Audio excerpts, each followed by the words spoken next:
Agora vamos falar sobre abster-se da fala difamadora. O que houve aqui não se repete lá, se isso lá causa discórdia. Olha que interessante. Se você se policiar todo dia, toda hora, em toda a sua fala, com essa simples frase, o que houve aqui não se repete lá, se isso lá causa discórdia. Então, por que você vai repetir uma coisa que causou, de repente, um dano de raiva em você, alguma coisa, e repete e fala para um outro uma coisa que vai provocar mais raiva também no outro, causando mais discórdia, mais desentendimento, né? O que houve lá, o que houve lá não se repete aqui, se causa discórdia. Ou seja, se você escutou aqui, você não fala lá, porque você sabe que vai provocar discórdia. O que você escutou lá, você não repete aqui. Ou seja, é um vai e volta de não trazer mais discórdia. Assim, se une os que estão divididos e encoraja os que estão unidos. Ou seja, você vai evitar que haja mais divisão entre as pessoas, que o que mais tem hoje no mundo, né? Muitos títulos e rótulos para um lado, para direito, para esquerda, para cima, para baixo. A concórdia traz alegria e ela se espalha com suas palavras. Então, você trazer e só repetir pensamentos de concórdia, de aliar um ao outro, de aliar pessoas, é provocar alegria aos outros, é espalhar alegria com suas palavras. Então, a fala difamadora ela almeja inimizade, divisão de uma pessoa, um grupo de outro. A motivação por trás é da aversão, né? Se você está querendo espalhar uma coisa que causa discórdia, você tem o pensamento raiz de sofrimento da base dos três raízes prejudiciais, a aversão, o ressentimento pelo sucesso dos outros, a intenção de rebaixá-los, né? Então, existe uma malevolência nessa intenção aí, se você utilizar essa difamação. Ou ainda a intenção cruel de causar sofrimento, deleite perverso de ver amizades desfeitas. Pode ser que aconteça isso, né, de você sentir um prazer por uma amizade desfeita. Olha só, é um nível bem, bem sério, causa um campo insalubre pesado, né, um nível sério que eu acabei de falar. A premeditação agrava ainda mais, e a calúnia falsa comete os dois erros, somando a fala enganosa. Olha só, tem como piorar. Se você falou de uma forma a causar discórdia, tem como piorar falando que uma calúnia, uma fala difamadora, mas que é falsa. Ou seja, se você fizer isso, você conseguiu unir os dois erros possíveis da fala. Né? A primeira que é falar a mentira, fala enganosa, e você falar de forma que calunia, que prejudica o outro, que fala mal do outro, causando sofrimento. E piora mais ainda se houver premeditação, você se programar para emitir essa fala difamadora. Então o karma fica ainda mais pesado, né? Esse karma, esse kama volta para você em contínuos mentais futuros. Textos canônicos registram muitos casos em que a calúnia a um grupo inocente conduziu a um renascimento imediato no plano da miséria. Olha só que interessante, assim, são registros antigos, né, que informaram que você falar não só de uma pessoa, mas de grupos, né, que não tem culpa de alguma coisa, ou seja, uma fala enganosa e prejudicial que provocou um renascimento imediato no plano da miséria, ou seja, imediatamente por ter causado esse dano, o seu contínuo mental te provoca o retorno disso, né? Abster-se da fala caluniosa gera o resultado câmico de obter-se um séquito de amigos que nunca se voltarão contra si por conta de palavras caluniosas de outros. Olha só que interessante, você deixa de falar coisas difamadoras e o resultado câmico é ter um grupo de amigos, uma série de amigos que nunca vão falar contra você por conta de outras palavras caluniosas. Então, é uma prática que volta para você simplesmente pelo fato de que você plantou aqui, você colhe lá. Você não falou de forma caluniosa, você não vai receber, já que seus amigos percebem que você não utiliza essa fala, seu grupo de amigos vai sempre sendo maior e eles não vão pensar mal de você quando alguém tentar falar de uma forma difamadora contra você. Você vai provocar uma idoneidade que é difícil de ser derrubada por conta do que os outros estão dizendo lá fora. Item 3. Abster-se da fala rude. Deve-se falar de maneira gentil e suave aos ouvidos, amoroso, de modo que vá direto ao coração, cortês, amigável e agradável a muitos. A fala rude almeja, tormenta ao ouvinte. Ela assume diversas formas, podemos mencionar então três. Quais são as falas rudes, né? Uma fala abusiva, em que repreende o outro, que insulta o outro, reprova de maneira raivosa com palavras amargas. É uma fala abusiva, uma divisão da fala rude. Uma ofensa, ferir por designá-lo de maneira que o agrida, depreciando sua dignidade. Mais uma forma de ser rude, né?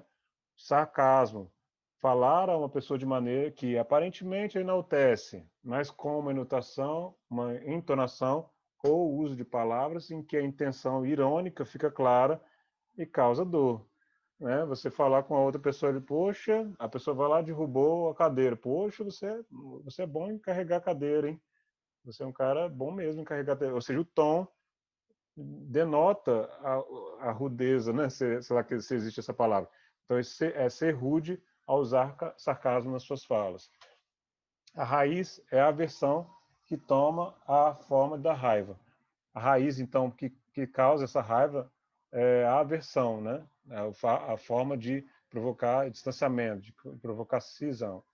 Como impureza, nesse caso, tende a ser impossível, a transgressão é menos grave que a calúnia. A gente falou então de calúnia ali em cima, né, de falar, e às vezes calúnia falando até de forma mentirosa, fica menos grave porque às vezes você fala de forma rude, mas com uma tendência impossível, não com aquela em que você premedita, né? Então, o premeditar, que agrava bastante a difamação lá em cima, ela é mais pesada em termos de karma do que a transgressão num tom impossível. É claro que se você provocar a raiva, você falar de forma raiva, de forma intencional, com raiva de forma intencional, é óbvio que você vai estar falando e tendo um karma mais pesado, né? Mesmo assim, a fala grosseira é insalubre, consequências são desagradáveis para você e para os outros, agora e no futuro. Ou seja, falar de forma rude pode trazer, não agora, mas mais para frente, um retorno negativo para você. O antídoto, então, né? Toda hora o Buda gosta de falar de remédio. Né? Primeiro ele fala do problema, depois ele fala do remédio. Qual o remédio para a fala rude? Paciência.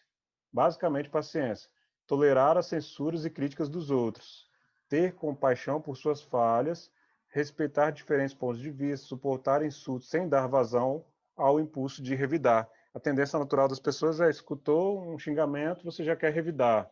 Escutou uma crítica de que, olha, não está certo você fazer de tal jeito, você já quer revidar, repreender, insultar, rebater, né?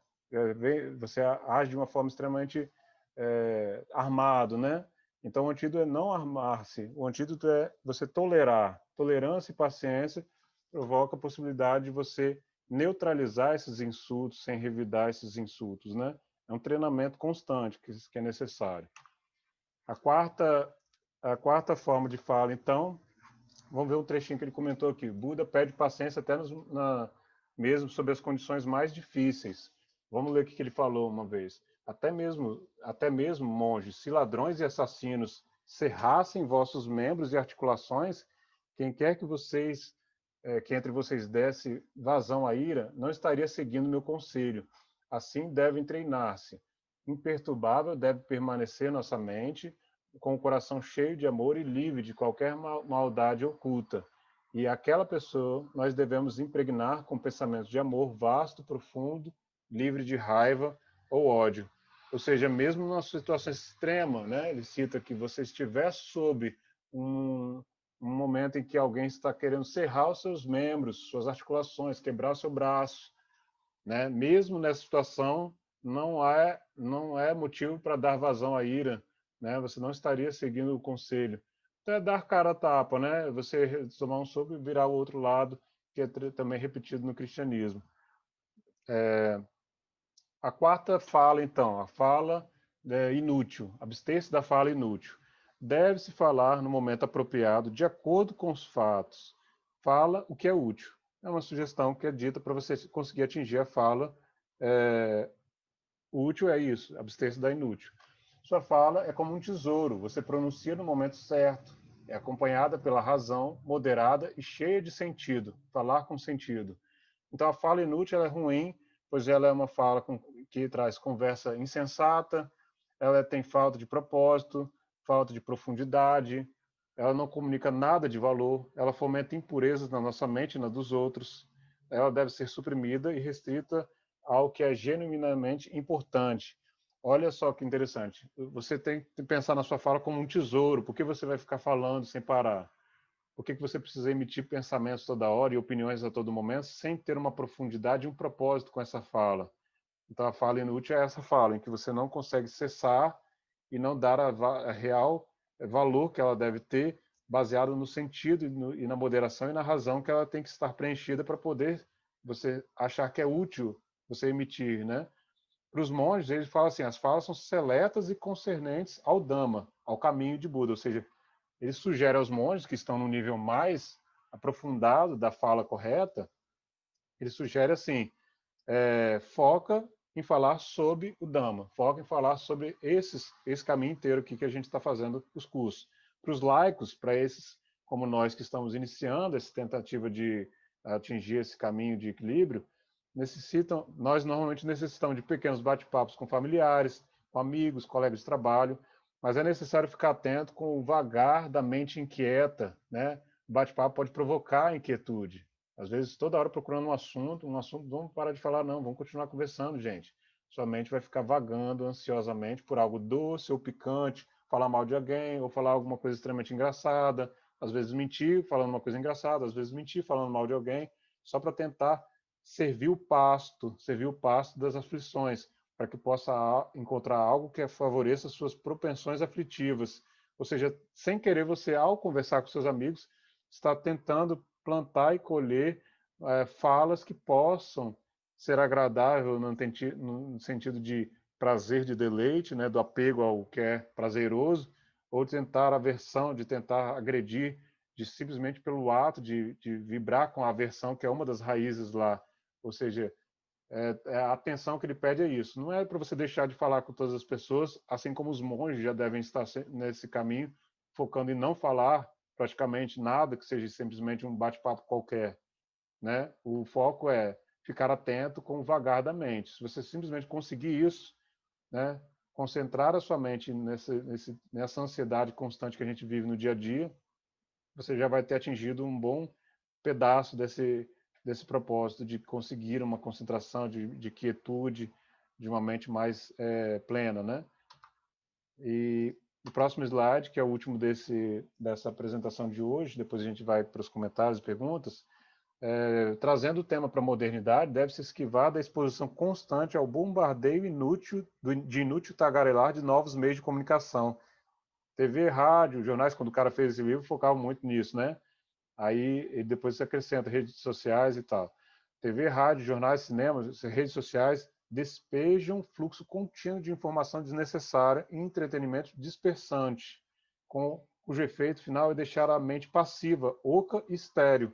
Quanto mais você só recebe informação, entretenimento, filme, rede social, mensagem engraçada aqui, mensagem engraçada ali, bota um like aqui, bota dislike aqui, a intenção final das redes e dos meios é a passividade. Assim eles conseguem uma amplitude maior de controle, né? Existe um pensamento por trás disso. Toda essa ideia de progresso que as redes sociais trazem, na verdade, está ameaçando, de uma forma, tentar cegar nossa sensibilidade estética, tentar focar no que está determinado como padrão, como estético, como bonito, como etc. E às vezes você fica difícil de entender o seu sentido superior da vida contemplativa, a dispersão, né? Os sérios aspirantes do caminho do despertar devem ter extremo discernimento para com aquilo a que eles se permitem expor. Olha só, escolher muito bem qual filme, série, jornal, TV, rádio, rede social, a qual você gosta de seguir, né? No Instagram, no YouTube, no Facebook, o que você está seguindo, o que você está se permitindo expor. Se você é um sério aspirante do caminho, se você está tentando atingir a iluminação, você dá um discernimento maior, você procura uma extrema atenção e seriedade para se permitir expor ao que você acha que deveria expor. Serviria imensamente as suas aspirações incluir tais fontes de diversão e informações desnecessárias na categoria de fala inútil e fazer um esforço para evitá-las. Ninguém vai conseguir evitar totalmente de ver um filme, uma coisa, uma besteira aqui, outra ali, uma comédia e tal, porque a gente já está meio que imerso, tão enterrado nesse tipo de necessidade de vazão emocional, de conseguir uma coisa que é realmente inútil para poder se sentir em paz, um pouco com mais leveza, né? Mas serviria às suas aspirações tentar lembrar quando você vai se afundar um pouquinho mais na diversão e depois reclamar às vezes do sofrimento, lembrar que isso são formas de desconcentração também. são formas de passividade, de manter uma mente mais oca, mais estéril, né?